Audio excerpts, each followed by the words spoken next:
दोस्तों, जेके आईटी मंत्र YouTube channel में आप सभी का स्वागत है। हम एक नई टॉपिक के साथ फिर उपस्थित हुए हैं और ये टॉपिक सभी एग्ज़ाम्स के लिए इम्पोर्टेंट रहने वाला है, तो आप वीडियो को लास्ट तक ज़रूर देखें। आज का हमारा टॉपिक रहेगा हिस्ट्री का, और हिस्ट्री में इम्पोर्टेंट टॉपिक है जनरल नॉलेज का, तो सभी एग्ज़ाम्स के लिए इम्पोर्टेंट है।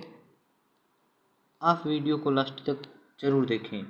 ये टॉपिक हमारे रीट, सीटेट और सभी राज्य स्तरीय टेट्स एग्ज़ाम के लिए इम्पोर्टेंट है ही, साथ में शिक्षक भर्ती परीक्षाओं के लिए भी उपयोगी रहने वाला टॉपिक है। तो आप वीडियो को लास्ट तक ज़रूर देखें। और NCERT based top most question रहेंगे जिनकी संख्या 25 है। तो ये 25 question NCERT based top most questions है, तो आप इस वीडियो को ज़रूर देखें और अपने फ्रेंड्स के साथ शेयर करें। और यदि आप चैनल पे नए हो तो चैनल को सब्सक्राइब करना न भूलें। शुरू करते हैं आज का हमारा टॉपिक। तो पहला क्वेश्चन हमारे पास ये है कि अमित्रघात किस मौर्य सम्राट का नाम था।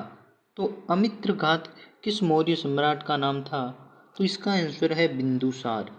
और बिंदुसार चंद्रगुप्त मौर्य का पुत्र था और इसे यूनानी लेखक अमित्रोचेट्स कहते थे या फिर अमित्रघात भी कहते थे। तो अमित्रोचेट्स या अमित्रघात बिंदुसार का नाम है। और ये शासक वायु पुराण में भद्रसार और जैन ग्रंथों में सिंहसेन के नाम से भी जाना गया है। तो ये इम्पोर्टेंट टॉपिक है, आप इनको ज़रूर नोट कर लें।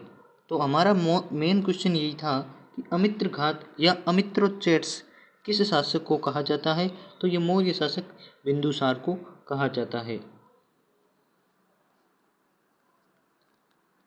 मगध की राजधानी का क्या नाम था। तो आप सभी को पता है कि मगध महाजनपद था और इसकी राजधानी पाटलिपुत्र थी। मगध की राजधानी पाटलिपुत्र थी। थर्ड हमारे पास क्वेश्चन है कि चीनी यात्री फाहियान किसके शासनकाल में भारत आया था। तो चीनी यात्री फाहियान किसके शासनकाल में भारत आया था, तो इसका आंसर है चंद्रगुप्त द्वितीय। और चंद्रगुप्त द्वितीय समुद्रगुप्त का पुत्र था और समुद्रगुप्त को भारत का नेपोलियन भी कहा जाता है, आपको पता है। और चंद्रगुप्त द्वितीय को शक विजय के पश्चात विक्रमादित्य की उपाधि भी इसने धारण की थी। विक्रमादित्य की उपाधि किसने धारण की थी, तो चंद्रगुप्त द्वितीय ने धारण की थी और ये समुद्रगुप्त का पुत्र था। नेक्स्ट हमारे पास फोर्थ क्वेश्चन है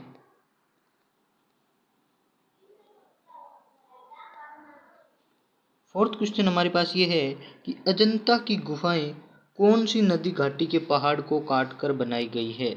तो अजंता की गुफाएं महाराष्ट्र के महाराष्ट्र का औरंगाबाद जिला है, उसमें बाघोरा नदी की घाटी के पहाड़ को काटकर अजंता की गुफाएं बनाई गई है।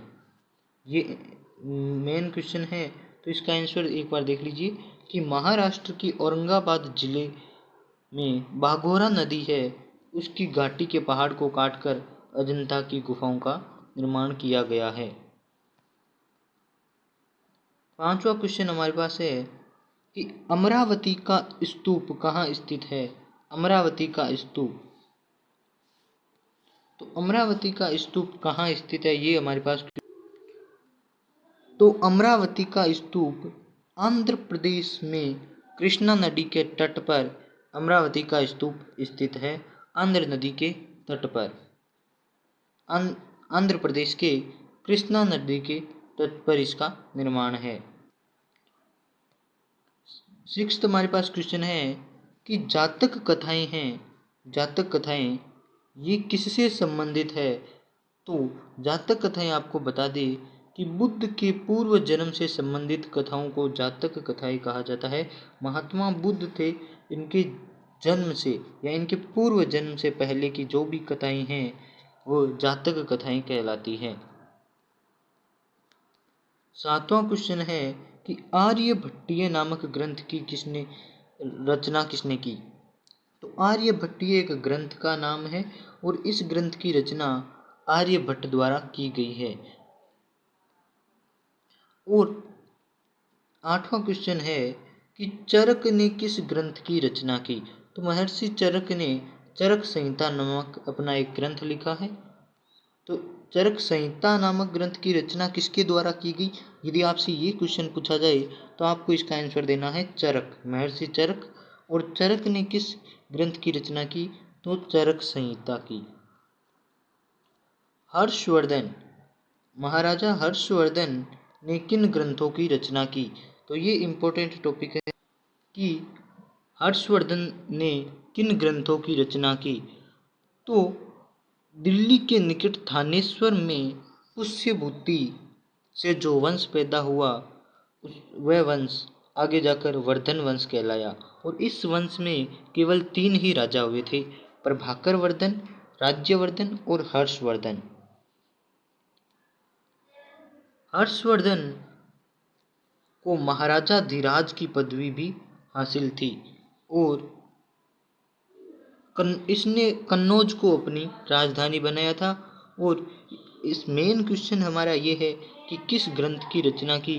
तो रत्नावली, नागानंद और प्रियदर्शिका, ये तीनों ग्रंथ हर्ष द्वारा रचित है। हर्षवर्धन ने रत्नावली, नागानंद और प्रियदर्शिका नामक ग्रंथों की रचना की।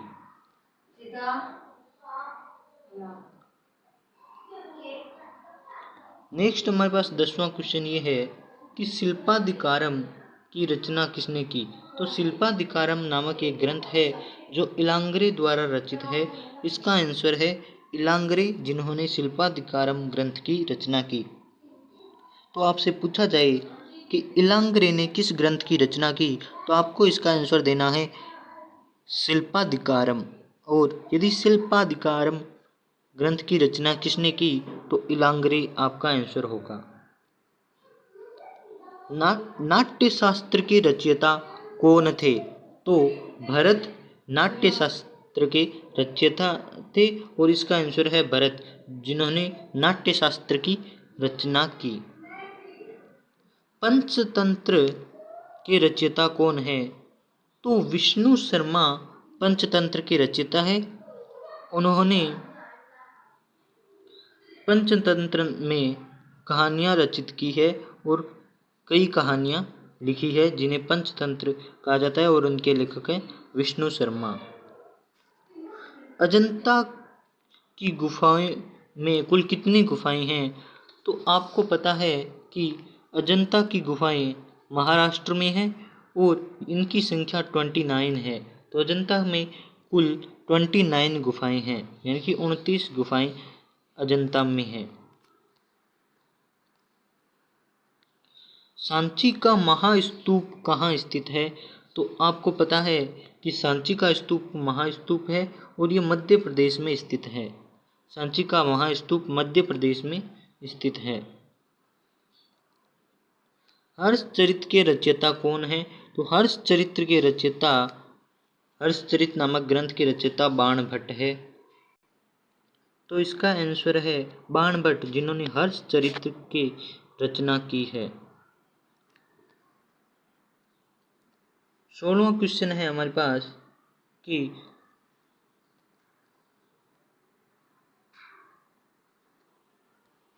कौन सा प्रांत सूती और रेशमी वस्त्र के उद्योग का मुख्य केंद्र था? तो सूती और रेशमी वस्त्र के उद्योग का मुख्य केंद्र बंगाल था। इसका आंसर है बंगाल, जो सूती और रेशमी वस्त्र का मुख्य केंद्र रहा है, बंगाल। लौह स्तंभ कहाँ स्थित है? तो आपको पता है कि दिल्ली के मेहरौली में लौह स्तंभ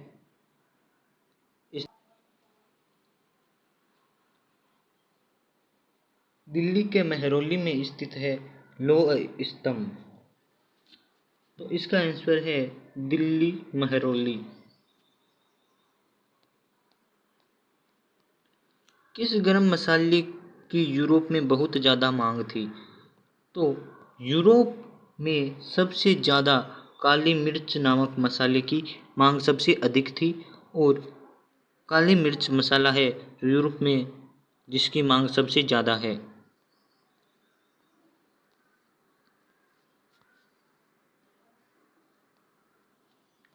मौर्य साम्राज्य की स्थापना के पूर्व मगध पर नंद वंश के किस शासक का शासन था?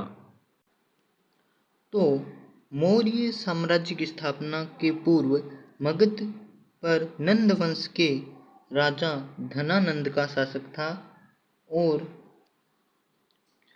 कौटिल्य का शिष्य चंद्रगुप्त जिन्होंने नए राज्य मौर्य वंश की स्थापना की इसी धनानंद को पराजित करके। तो मौर्य वंश से पहले शासक था जो भी, वो मगध पर नंद वंश का था, और इसी के प्रतापी राजा धनानंद शासन करते थे।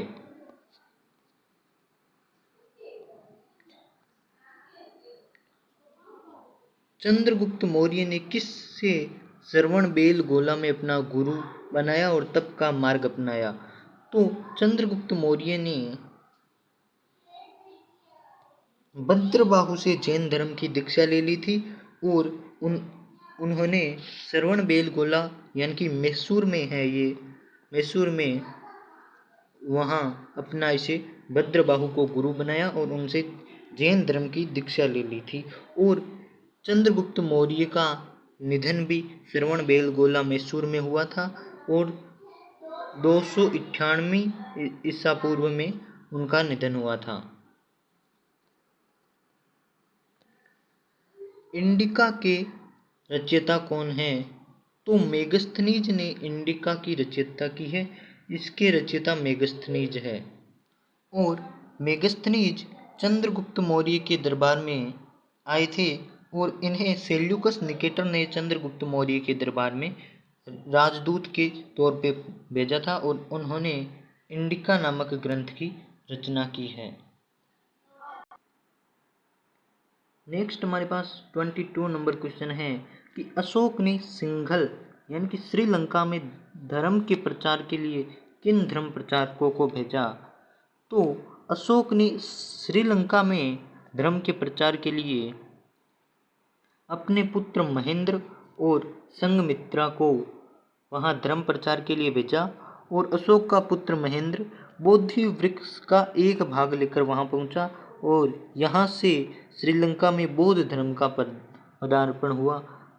तो अशोक के पुत्र महेंद्र और संघमित्रा के द्वारा बौद्ध धर्म का प्रसार श्रीलंका में किया गया। तो इसका आंसर है महेंद्र और संघमित्रा जो अशोक के पुत्र थे।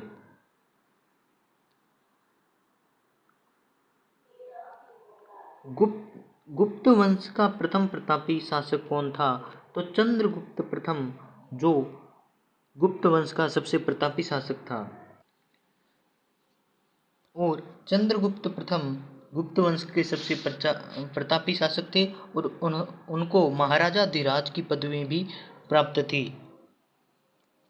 चंद्रगुप्त प्रथम ने 319 ईस्वी में एक संवत चलाया था, और इस संवत को गुप्त संवत कहते हैं। तो क्वेश्चन पूछा जा सकता है कि गुप्त संवत किसने चलाया? तो चंद्रगुप्त प्रथम के द्वारा चलाया गया था 319 ईस्वी में गुप्त संवत। और इन्हीं के बाद शासक बने थे समुद्रगुप्त, जिनको भारत का नेपोलियन भी कहा जाता है। प्रयाग प्रशस्ति के लेखक कौन थे? तो प्रयाग प्रशस्ति के लेखक, प्रयाग प्रशस्ति या फिर इसे इलाहाबाद प्रशस्ति भी कहा जाता है, और इनके लेखक थे हरिसेन, जो समुद्रगुप्त के दरबारी कवि थे, और उन्होंने इलाहाबाद प्रशस्ति या प्रयाग प्रशस्ति की रचना की है। और इलाहाबाद प्रशस्ति के अनुसार समुद्रगुप्त कभी भी युद्ध नहीं हारे थे, और समुद्रगुप्त के पास एक शक्तिशाली नौसेना भी थी, जिससे वह विदेशों से संबंध सुदृढ़ कर सके थे। यानी कि हरिसेन द्वारा रचित है इलाहाबाद प्रशस्ति या फिर प्रयाग प्रशस्ति, और प्रयाग प्रशस्ति वह है जिसमें लिखा गया है कि समुद्रगुप्त कभी भी युद्ध नहीं हारे थे। नेक्स्ट क्वेश्चन की बात कर लेते हैं कि चंद्रावती कहाँ स्थित है। तो चंद्रावती कहाँ स्थित है, ये हमारे पास 25 नंबर क्वेश्चन है। माउंट आबू की तलहटी में आबू रोड के निकट चंद्रावती स्थित है। तो ये हमारा लास्ट क्वेश्चन है कि चंद्रावती कहाँ स्थित है। माउंट आबू की तलहटी में आबू रोड के निकट। तो यदि आपको वीडियो पसंद आई हो तो इसे लाइक करें, अपने फ्रेंड्स के साथ शेयर करें तथा चैनल को सब्सक्राइब करना ना भूलें।